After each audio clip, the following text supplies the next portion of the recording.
Good about those. Thanks again for tuning in to yet another video. Infamous coming at you live from the West Coast yet again, San Jose, California. So we are revisiting the 2-in-1 exhaust from Cobra El Diablo exhaust. 2-in-1.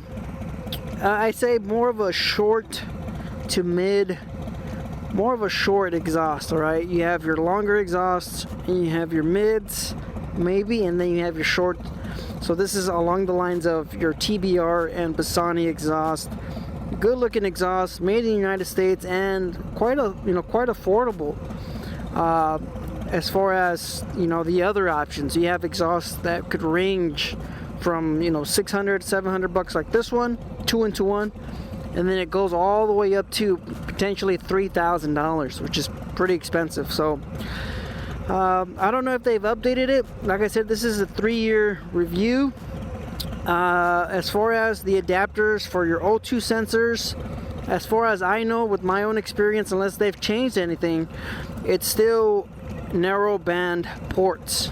Alright, so like I mentioned, they probably updated this, not entirely sure, but that's probably one of the drawbacks. If you're looking to make big power, this is probably not the pipe for you. I also have a Bassani that has wideband ports, and then it has reducers for the O2 sensor, so you could actually go down to narrowband, or your OEM tuner, or whatever you want to call it. So getting on with the build and the quality, it's top notch. I've had it for 3 years. The bike sits outside. As far as the finish, these black pipes, they don't age well. I'd say after the first year, the pipe looked like it's been on the bike for about 10 years. So I mean, it's got some some staining. Like I said, the bike's outside, dirt. The bike itself, it's pretty dirty right now. With your other polishes or your other finishes, kind of like a stainless, kind of like my Bassani, you could touch it up, you could buff it, you could polish it. I'm not too sure how would you refresh this finish. I'm not too sure. I guess you would have to take it to a shop and have them recoat it. That's what I believe. So as far as the lean angle, you can see I have some damage on the exhaust shield. You can see I've been scraping, and I don't even try to lean the bike too much. I have been, getting into a few scrapes because of the lean angle, and I'm working on that right now. I'm gonna be lifting the front end a little bit just to kind of get a little bit more lean. So lean angle, scratching, scraping, yes, it happens. But I believe most pipes, it will happen unless you have a Red Thunder, I believe, a high. Typically they're called high pipes. So instead of them wrapping down here, they'll wrap up around this area, a little bit higher. So I believe Vance and Hines has it, and Red Thunder, I believe Red Thunder, they have those pipes. They're just a little bit higher, so you have a little bit more lean angle. But like I said, you can always lift the bike, so you could do that. All right, so the quality's, it's really good. I've been happy with the pipe. Lean angle, I think most of your pipes, you're going to end up scraping them. It's still holding up pretty good. I live in California. It doesn't rain that much, so as far as holding up against weather conditions, it's been pretty good. Keep in mind, this is just the exhaust covers. So maybe I should just turn off the bike.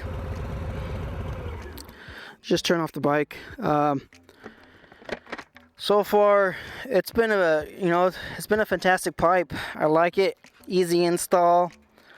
It flows in with the whole bike. Especially with the Lowrider S. But I think chrome's coming back. Stainless steel, chrome. Like I said, I've had a chrome exhaust from Cobra, and I've had the Bassani. I've had the Vance and Hines. With the blacked out covers. I've had multiple different pipes over the last couple of years, but this one's been holding up just fine. As far as it being loud, obnoxious, my Bassani is, quite frankly a lot louder than this pipe, and I like it. It's a little bit more tame. It's a little bit more neighbor friendly. I do like it, and I'm going to show you guys some dB levels in a bit. But as far as, you know, keeping the neighbors happy, this pipe's been pretty good. It's not as loud as my Bassani, that's for sure.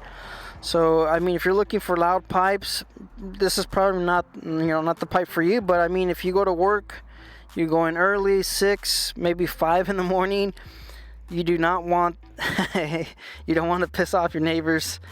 You know, it's just, I've seen some social media posts where, you know, neighbors from Nightmare or neighbors from Hell or something like that.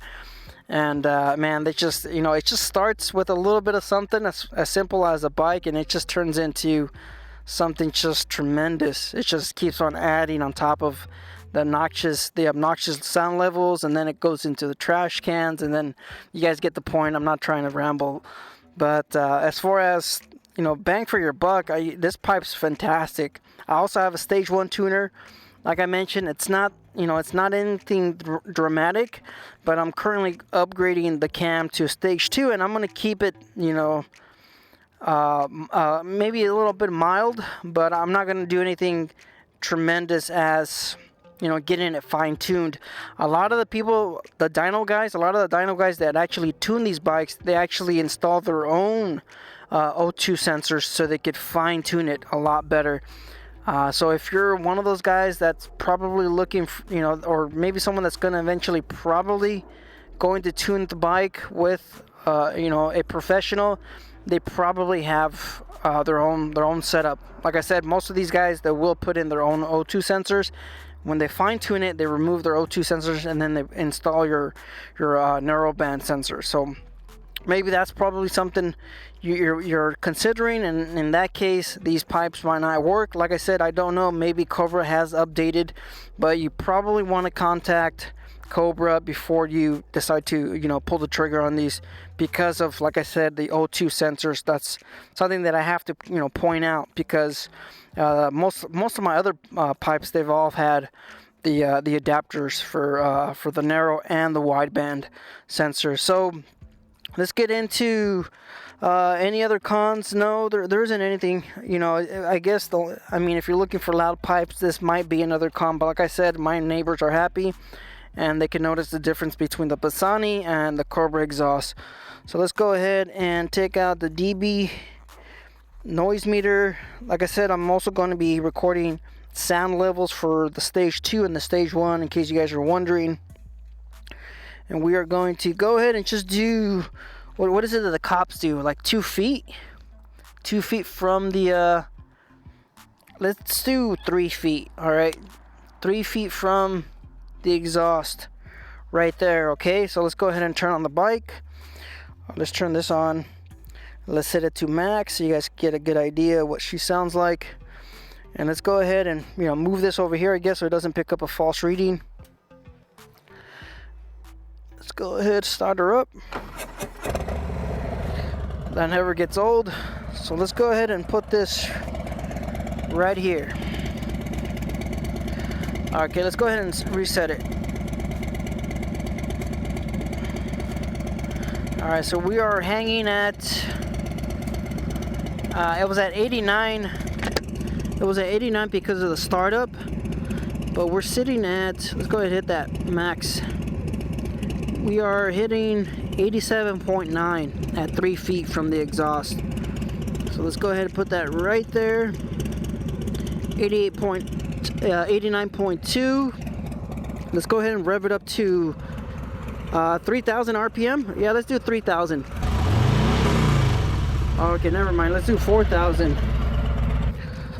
4,000 RPM, and oh wow, that's loud. 131. Man, you know what? It's really tough to kind of know how loud your bike is, because we're in front of the end of the exhaust and we have the helmet on. So I've never realized it goes up to 131 dBs. Well, that's pretty loud. We're at 90 right now, idle. Let's bring it up to 3,000. And the reason why I chose 3,000, because that's where the bike likes to kind of sit at. So we're at 106 decibels. That is pretty loud. I'm not gonna lie. I don't know. man, and I'm wondering how loud is the Bassani. If this is 106 at 3 feet, you know, that's pretty loud. But I mean, that's what I like about the pipe. You guys could see that when it's at idle, it's not obnoxious. It's not too loud at all. It's at what did we say? It's at you know, 87, 89 decibels at idle, and once you give it gas, or once you start twisting the throttle, that's when, you know, you really start to hear this pipe roar. So you guys saw at 4,000 RPM, it's 130 decibels, and then at 3,000, I already forgot, it was what, 101. So the pipe is tame at idle. It's not obnoxious. All right, so we're back in the studio. Of course, the GoPro overheated again. The GoPro Hero 11 so far has been overheating a lot. If I'm not motovlogging, if I'm not on the bike, max record time maybe about 20 minutes. All right, in case you're wondering, it overheats. I even set the settings down a little bit lower than typical. What I have it at 5K. I was shooting at 4K, but it is summertime. It is hot, and the camera overheated. So anyways, back on to what I was mentioning. It's a great pipe at idle. It's tamed, and once you get on the gas, once you get on the throttle, it really starts to open up, and you can really hear the exhaust and the engine roar. So it like I said, I'm a fan. It's quiet when it needs to be, and when it has to be loud, it is loud. 130 decibels at 4,000 RPM. That is pretty impressive. So we have, of course, the one I have. You can check this out.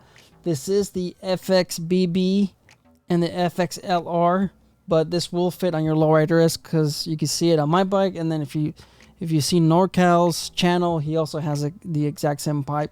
I noticed that the price went up, but that's probably because of inflation and, you know, everything else that's going on in the economy, the price of goods. But when I got the pipe, it was, you know, somewhere around $600. So let's just go ahead and show you the chrome one, which I believe it's going to hold a little bit better because I have Cobras on my metric. I've had that bike for, I've had the pipes for about, I believe, 5 years, and they still look good. I mean, they look fantastic. There's a little bit of rust buildup on the inside of the exhaust, but that's only because I haven't been ridden it.